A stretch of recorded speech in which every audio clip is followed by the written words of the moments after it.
Pangungunahan ni Pangulong Ferdinand R. Marcos Jr. ang inaugurasyon ng Panguil Bay Bridge ngayong araw. Ito'y pinakamahabang tulay sa Mindanao na nagkokonekta sa Misamis Occidental at Lanao del Norte. Si Jay Lagang ng PTV Davao sa Detalye Live.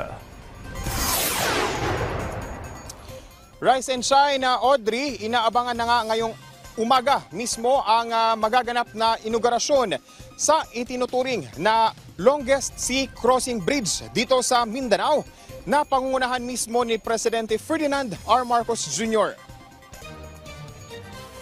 Audrey, matapos ang mahigit sa 4 na taon ay nakompleto na ngayong buwan ng Setyembre ang konstruksyon ng Panguil Bay Bridge. Sinimulang itayo ang Panguil Bay Bridge noong February 20, 2020 na pinondohan ng 7.8 billion pesos. Ang proyekto ay pinondohan sa ilalim ng loan agreement sa pagitan ng Philippine government at ng Korean Export-Import Bank.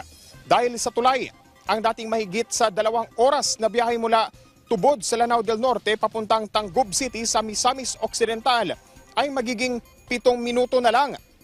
Ang two-way, two-lane bridge na ito ay may habang 3.1 kilometers. Makakatulong ang infrastruktura sa mas mabilis na galaw ng mga tao, produkto at mga serbisyo na makakatulong sa pagpapaunlad ng rehiyon. Inaasahan din na mas maraming bisita at turista ang magkaka-interes na bumisita dito dahil sa naturang tulay.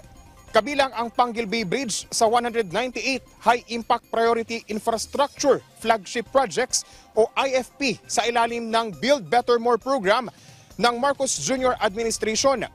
Ngayong umaga nga, Audrey, ay mararanasan mismo ni Presidente Ferdinand R. Marcos Jr. na baybayin ang kabuuan ng Panguil Bay Bridge. Isasagawa rin ang seremonya para sa unveiling ng project marker na sasaksihan ng mga kinatawan ng Department of Public Works and Highways o DPWH at ng Korean Exim Bank. Audrey, nakatayo tayo mismo ngayon dito sa gitna ng Panguil Bay Bridge kung saan magaganap ang inaugurasyon na pangungunahan mismo ngayong umaga ni Presidente Ferdinand Marcos Jr. Kaya naman ay mahigpit ngayon ang seguridad na ipinapatupad dito sa nasabing tulay. Yan muna ang latest para sa Morning Show ng Bayan. Jay Lagang para sa Pambansang TV sa Bagong Pilipinas. Daghang salamat, Jay Lagang.